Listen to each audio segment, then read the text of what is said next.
Subscribe करने वाले को वीडियो देखने के बाद गिफ्ट मिल सकता है। एक समय की बात है, दास्तुनपुर नाम का एक अद्भुत गांव था। उस गांव में मौसम का कोई ठिकाना नहीं था। यहाँ कभी ठंडी पड़ती तो कभी गर्मी पड़ती, जिसके कारण यहाँ खेती ठीक से नहीं हो पाती है। उसी गांव में एक संजीव नाम का आदमी अपनी पत्नी कजलू के साथ रहता था। बदलते मौसम के कारण अच्छी खेती न होने की वजह से संजीव को घर चलाना मुश्किल पड़ रहा था। वहीं गांव के बीचों बीच एक घना जंगल पड़ता है और उस जंगल में एक खोपड़ी खाने वाली चुड़ैल रहती है। जो भी उस जंगल के रास्ते से जाता गुजरता तो चुड़ैल उसको मारकर उसका खोपड़ी खा लेती।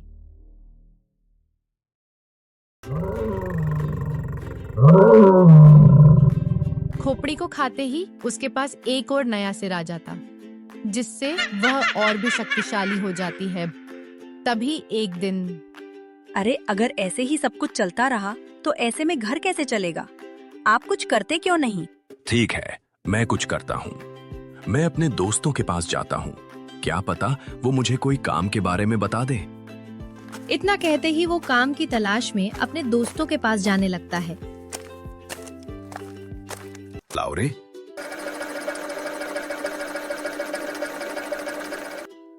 वो लोग अपने घर में मिठाई बनाता और जंगल के रास्ते से शहर जाकर बेच देता। तभी संजीव भी उसके पास आ जाता है और काम की बातें करने लगता है।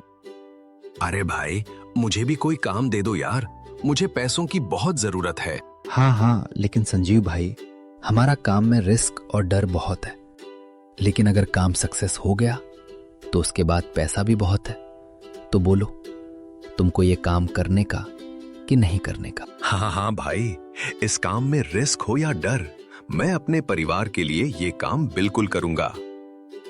संजीव इस काम को करने के लिए राजी हो जाता है और अगले ही दिन तीनों लोग दिन में मिनकुल के घर में मिठाई तैयार करने लगते हैं और शाम होते ही उसे जंगल के रास्ते शहर में बेचने के लिए चले जाते हैं। पैसा ही पैसा होगा। मिठाई बेचने के बाद वापस घर आते आते उन लोगों को रात हो जाती थी।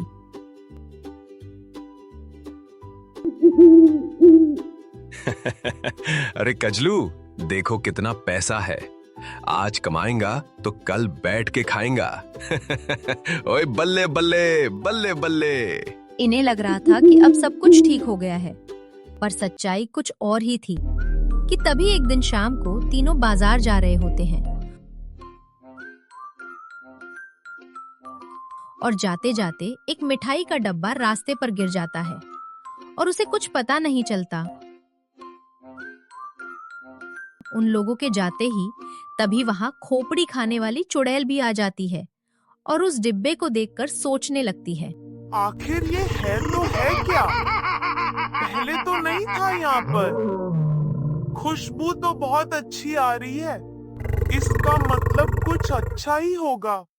जैसे ही चुड़ैल मिठाई को खाने जाती है तो उसे कुछ पता चलता है। अरे, इंसानों की खुशबू, लगता है ये इंसानों ने बनाया है और मेरे इलाके में आया है। मैं तो इसे छोड़ूंगी नहीं। इतना कहते ही वो चुड़ैल पास की झाड़ियों में छुप जाती है और उन लोगों का इंतजार करने लगती है और देखते ही देखते वो लोग मस्ती में आ रहे होते हैं। आज तो सबसे ज्यादा पैसा छापा हूं मैं।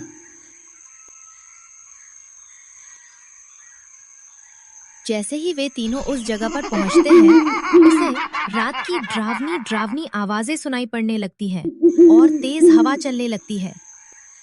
डरावनी आवाज को सुनते ही तीनों अपने अपने साइकिल छोड़ देते हैं और डर कर कांपने लगते हैं। अरे बाप रे, ये क्या बला है? इतनी डरावनी आवाज है, मर गए रे, बचाओ। और दूसरी तरफ ये चुड़ैल अपनी भेष बदलकर एक सुंदर औरत में बदल जाती है और उसके पास जाने लगती है।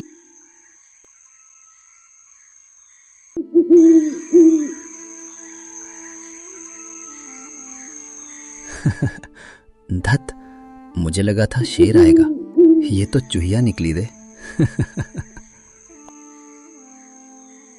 अज्जी, मेरा नाम सुशी है। मैं अपने मायके से घर आ रही थी और आते आते रात हो गई। थोड़ी दूर में ही मेरा घर है, तो क्या आप मुझे मेरे घर पहुंचा देंगे प्लीज? इसकी मीठी आवाज सुनते ही तीनों आपस में सोच विचार करने लगते हैं। अरे नहीं यार, हम किसी अनजान को अपने साथ कैसे ले जा सकते हैं, चाहे वो कोई औरत ही क्यों ना हो। देखो तो सही, रात कितनी गहरी हो चुकी है। हाँ संजीव भाई, तुम बिल्कुल ठीक कह रहे हो। मुझे तो इस पर शक हो रहा है। भाइयों, इसके चंगुल में मत फंसो, नहीं तो बुरा भी हो सकता है। हट, तुम लोग आदमी हो या पजामा, जरा भी तमीज नहीं है तुम लोगों में। मैं तो तुम लोग को भगवान समझता था, लेकिन तू तो हराम निकला रे। इतनी सुंदर औरत है, मैं इसकी मदद करूंगा। ये तीनों को झगड़ता देख चुड़ैल को भी गुस्सा आ जाता है और वो कहने लगती है, अच्छा कोई बात नहीं, अगर आपको मदद करने में कोई दिक्कत हो रही है तो मत जाइए, मैं खुद ही चली जाऊंगी। बस थोड़ा डर ही तो लगेगा। चुड़ैल की प्यार भरी बातें सुनते ही राजू का दिल पिघल जाता है और वो कहने लगता है,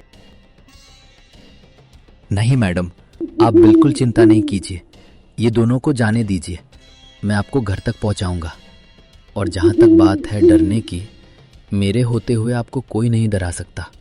आप चलिए मेरे साथ। फिर चुड़ैल राजू को अपने मीठी बातों में फंसा लेती है और जंगल की ओर जाने लगती है। और फिर जंगल में पहुंचते ही राजू मन ही मन प्यार की बातें सोचने लगता है।